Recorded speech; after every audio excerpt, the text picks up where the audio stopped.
쏠 때 그 충격을 흡수해주는 주택 복사기를 제작하다 보니까 그러면 랜딩 기어가 맞겠다. 유사합니다. 공기하고 유압력을 사용해서 충격을 흡수하는 장치입니다.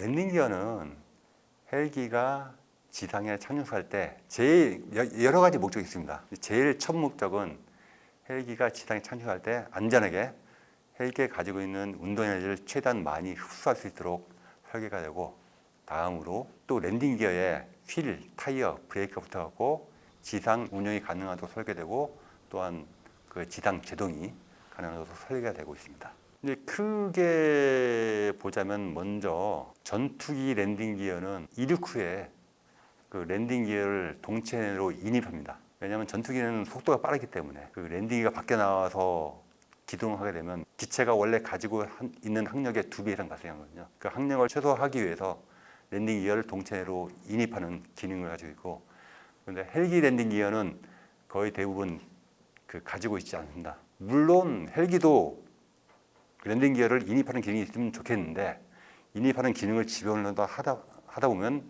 개발비도 거의 50% 이상 비싸지고, 그다음에 중량, 비용도 한 20-30% 이상 비싸지기 때문에 보통은 순항 속도 300km 정도 기준으로 그 이하의 헬기에서는 그 랜딩 기어를 인입하는 기능이 제외됩니다. 특히 군용 헬기는 인입하는 기능을 가지고 있지 않습니다. 그리고 두 번째로 우리 헬기 랜딩 기어는 내추락 기능을 가지고 있습니다. 전투기 같은 경우는 구조적인 문제나 어떤 전 장비상의 문제, 또는 적 탄환에 피탄되었을 때 더 이상 조정이 불가능하다고 판단됐을 때 조종사가 사출 좌석을 통해서 탈출하는 기능이 있습니다.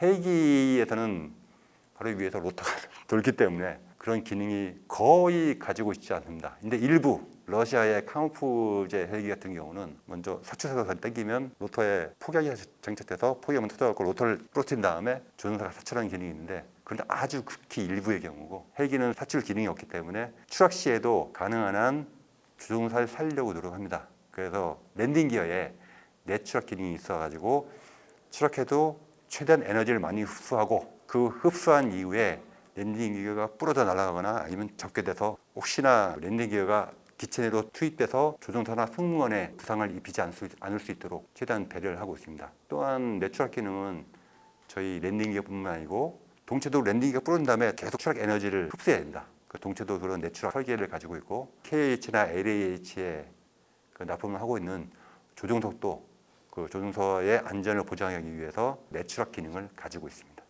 다음으로 또 한 가지 기능이라고 할 수 있는 게 그 헬기의 그 지상 공진을 방지하는 역할을 하고 있습니다. 이런 경우는 많이 안 생기는데, 헬기는 보통 로터가 달리기 때문에 로터의 회전수가 혹시나 기체하고 랜딩 기어의 공진수하고 일치가 되게 되면 지상에서 서 있을 때 갑자기 헬기가 파괴되는 그런 현상을 보여줄 때도 있습니다. 그걸 방지하기 위해서 개발 단계에서 그 헬기 로터의 공진을 피하기 위해 랜딩 기어를 그렇게 설계하고 있습니다. 두 가지 최대 차이점은 지상 운용 기능이라고 볼 수 있어요. 헬기가 자기 혼자 활주로에서 이동할 수 있게끔 하기 때문에 중형 헬기 이상은 수유나 LH 같은 휠 타입 랜딩 기어를 가지고 있습니다. 저희 한국군에서 제일 작은 게 500MD, 그리고 코브라, 그다음에 수리온, UH-60 이런 헬기들을 운영하고 있는데, 500MD나 코브라 같은 중소형 헬기들은 스키 타입을 가지고 있고요. 그러니까 수리온, UH-60, 시누크 같은 경우도 당연히 휠 타입 랜딩 기어를 가지고 있습니다. 충격을 흡수하는 랜딩 기어 본연의 기능에는 휠 타입이 훨씬 유리합니다. 그래서 중대형 헬기부터는 당연히 휠 타입 랜딩 기어를 사용하고 있고요. 활주 이륙이나 활주 착륙을 할 수 있거든요. 헬기가 활주 이륙을 하게 되면 그 기본 수직 이륙할 때보다 더 많은 이륙 중량을 가질 수 있습니다. 그 더 많은 장비도 실을 수 있고, 운용하기 편리한 이점 때문에 휠 타입을 사용하고 있습니다. 또 수유는 경사지 착륙을 설계 조건에 집어넣고 시험까지 다 완료했습니다. 퍼포먼스는 몇 톤지는 내가 말씀드리고 그러는데, 경사지에도 착륙할 수 있도록 그 설계는 되어 있습니다. 충격량은 여러 가지로 표현을 할 수 있거든요. 예를 들면 헬기의 착륙 속도 또는 G값, G값으로 표현하기도 하는데 저희는 주로 보통은 헬기의 하강 속도를 표현하고 있습니다. 그리고 정확한 속도는 저희가 말씀드리기는 좀 그렇고, 예를 들어서 1톤의 자동차가 현재 100km/h로 주행하고 있는데 그 에너지를 0.1초, 0.2초 내에 그 에너지를 다 흡수하도록 설계되어 있습니다.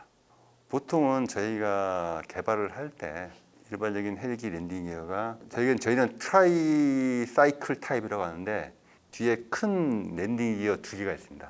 그건 저희는 주륜 메인 랜딩 기어라고 하고, 앞에는 노즈 코 쪽 노즈 전륜 랜딩 기어라고 합니다. 그 보통은 랜딩 할 때 먼저 메인 랜딩 기어가 먼저 땅에 닿고요. 충격을 흡수하고 다음으로 노즈 랜딩 기어가 땅에 닿습니다. 보통 이런 식으로 먼저 착륙을 하고, 아니면 노즈하고 메인 랜딩 기어가 같이 땅에 닿는 경우도 있고요. 그리고 착륙 에너지를 흡수하는 가장 중요한 파트는 완충 장치가 가장 중요한 역할을 하는데, 자동차의 쇼크어버하고 아주 유사한 기능을 가지도록 설계되어 있고요.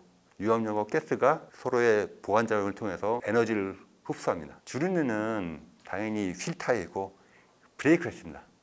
브레이크는 주륜에만 장착되어 있어요. 그래서 브레이킹 기능을 할 수 있고요. 전륜에는 스티어링 기능이 있습니다. 조향, 우리나라 말로 조향. 불행하게도 저희 LH나 KUH에는 조향 장치가 없습니다.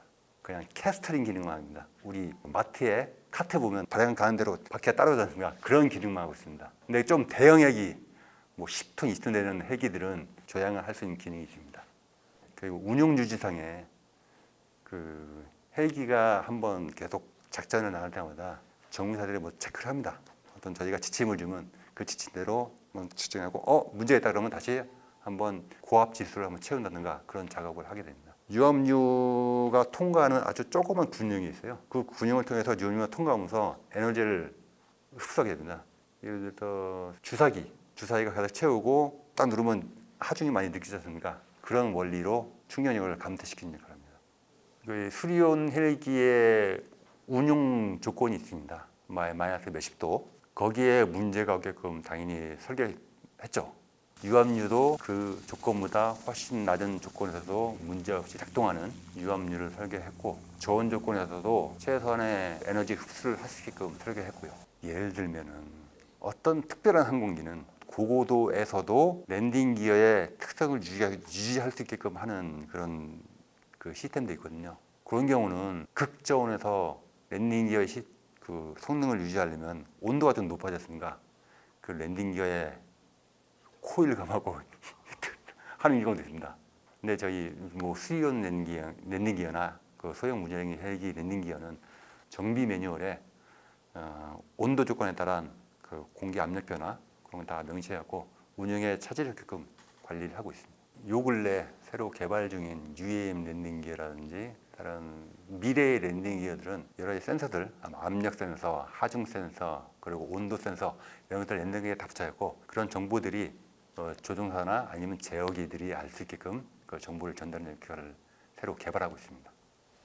파생형 헬기, 그러니까 수리온의 파생형 헬기 또는 미래에는 그 소형 무장 헬기의 파생형 헬기, 그런 것에 대해서는 저희 기본 기술을 다 가지고 있기 때문에, 예를 들어서 수리온 헬기를 해외에 수출을 해야 되는데 해외에서 요구도가 좀 달라진다. 그러면 저희 랜딩 기어 쪽에는 당연히 그에 대한 개조 개발든지 약간 수정하는지 그런 기술을 다 가지고 있기 때문에 세계에서의 수출 사업이나 아니면 파생형의 신규 개발에 충분히 도움을 줄 수 있을 거라고 생각하고 있습니다. 우리 랜딩 기어를 개발하고 생산하면서 현재 제일 문제가 많은 게 국산화 이슈입니다.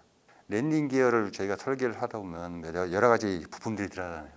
대부분의 주요 구성품들은 저희가 제작을 하고 있는데 거의 들어가는 각종 항공 부품들이 있습니다.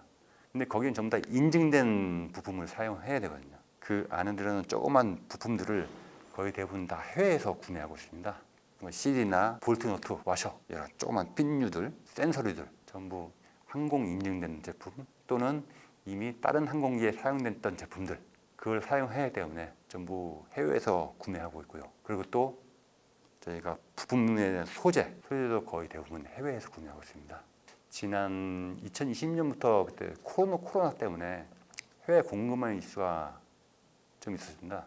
그때 코로나로 인해서 항공 수요가 감소하고 그에 따라서 항공기 물량이 좀 감소하기 했기 때문에 해외에 공급망이 많이 붕괴됐었거든요. 그래서 요 근래에 다시 저희 국내에서 뭐 항공 뭐 KBH나 기타 프로그램들이 많이 그 생산을 많이 해야 되는데 그동안 뭐 해외 쪽에 소재 업체라든지 부품들이 문을 닫은 업체들이 많아갖고 그걸 다시 회복하는데 문제가 있습니다. 그래서 요 근래는 저희는 가능하면 그 소재나 부품들 그 국산을 하기 위해서 계속 노력하고 있습니다. 저희 미래비전은 솔직히 저는 제가 이룰 수 있는 건 다 이뤘다고 생각해요.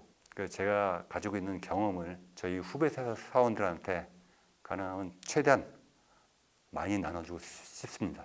그래서 제 경험을 어떻게 전수해 줄 수 있는가 그걸 뭐 고민을 많이 하고 있는데 앞으로는 계속 시간 만들어서 제 경험을 우리 후배 사원들한테 가능한 한 좀 더 많이 나눠줄 수 있도록 노력하겠습니다.